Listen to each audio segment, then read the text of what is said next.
Jordan's view of Khabib's legacy. Nurmagomedov's legacy is, on the one hand, yes, incredibly great. I think the greatest lightweight ever, certainly one of the best to ever do it, even if, as you articulated, we still could have got more, and that would have been even more fun to see how far he could have pushed it and just how deep that rabbit hole could have gone. But I think there's other, I won't say more important when it comes to greatness, but there are other sort of more intangible or ancillary aspects to his career that are still really vital and particularly unique to him. You know, there's a reason we had to watch his cards in the middle of the afternoon. Why the UFC were so accommodating. I mean, I mentioned Bisping. Bisping was, you know, he defended his title against Dan Henderson in England at like 4 a.m. local time. Even a guy like Bisping still had to rely on the Eastern time zone. Not Khabib Nurmagomedov, you know, he was big enough and developed enough of a following in a market in Russia and former Eastern Bloc states. The UFC was willing to put him on multiple times in the middle of the afternoon for North America to accommodate those audiences, which is a certainly new development. And if you're the UFC, it has to be certainly spiriting.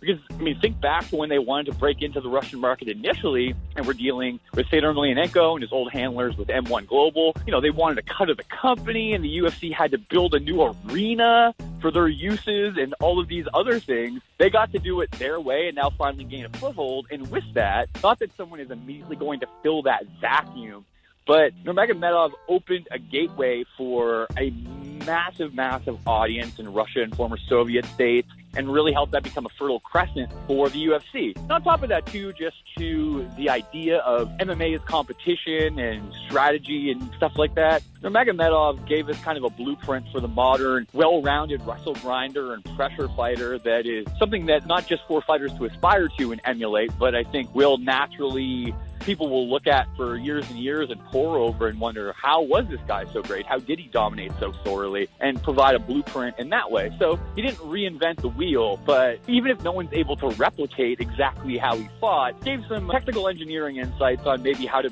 make a more efficient wheel.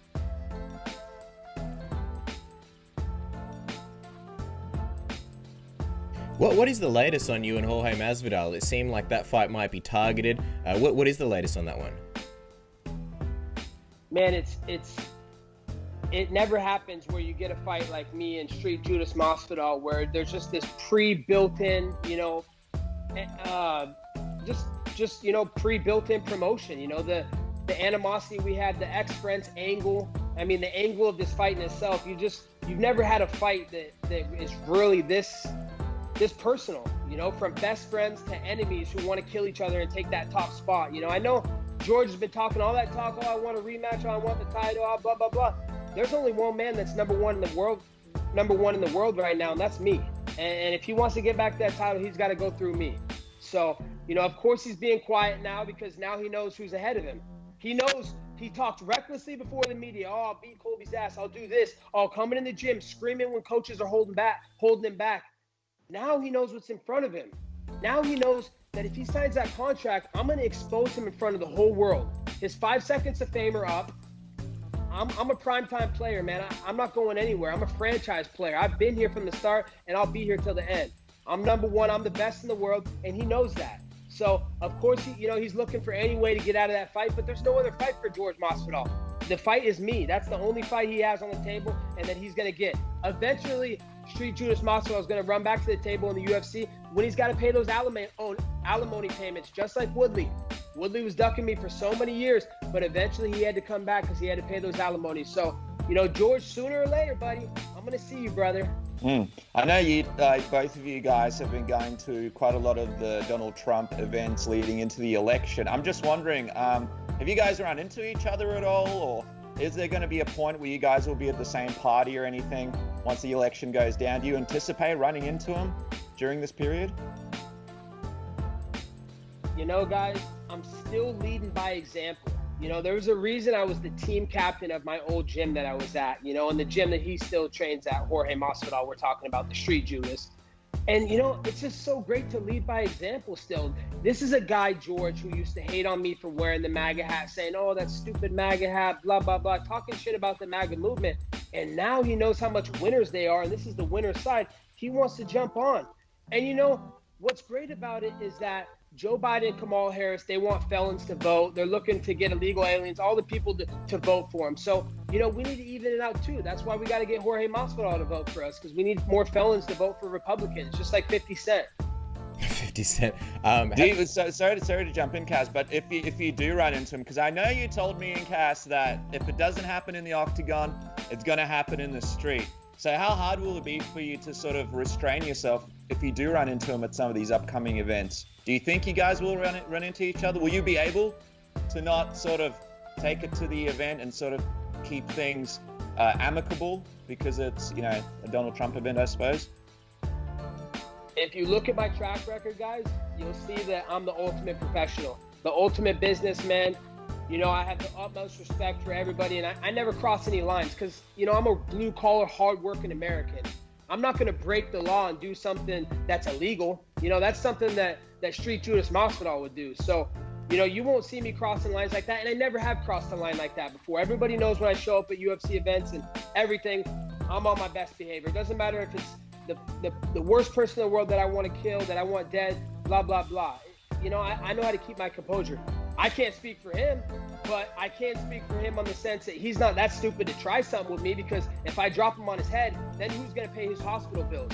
No one. So at least come get paid a fat paycheck to come fight me, and I'll drop you on your head, and you can go to the hospital, and the UFC can pay your bills. Because then, you'd save probably $50,000 to $100,000. Because you're leaving that octagon on a stretcher, just like Woodley did. With the UFC, have they approached you about this fight and looked at a target date?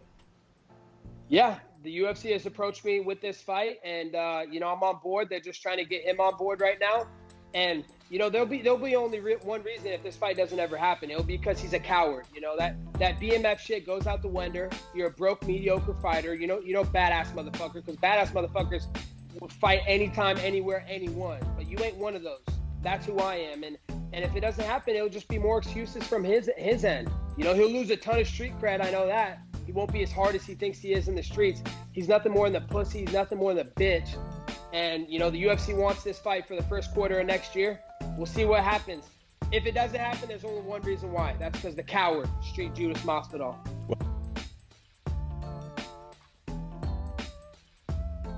George, certainly you watched the fight, man. What are your thoughts?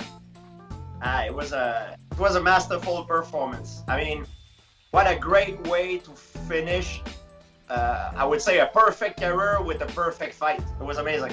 Now, let me ask you this. One thing that would likely hold Khabib back, absent of tonight, one thing that would likely hold Khabib back in conversations of who was the most skilled to ever do it. Look, there's three dynamics of the fight. You got the stand-up, you got being on top, you've got being on bottom. Khabib has been so good, George, that we've never seen him on bottom. Tonight, he put himself there twice and got a finish. I mean, am I right to bring that up, that over the legacy of his career, that was a special thing to see him on his back?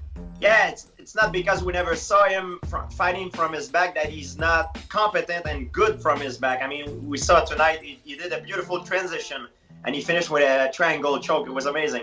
Okay, so I gotta think I'm not the only guy calling you right now. I mean, I imagine your phone is going off because what could have been appears to have been put on hold. Are you buying the retirement talk? I mean, is this real? I never had an offer. This fight never was official. It was just the reporter talking about it. Even me, I never had an offer about it. I knew Khabib. It was the wish of Khabib, and I was not too much excited about the idea of going to fight him at 155. To tell you the truth, this fight at 155, I would never have took that fight at 155 for sure. To make it happen, it would need it to be in a catch weight. But it was just talk. I never consider it seriously because it was just a talk. It was a fantasy, and as a fan of the sport, when we talked about it, I got excited as well because fighting someone who seems invincible, it's very scary, but it's also for a fighter a very exciting thing to do. So, but now it's all gone. I mean, it's all good too. What a great way to finish a career. It was amazing.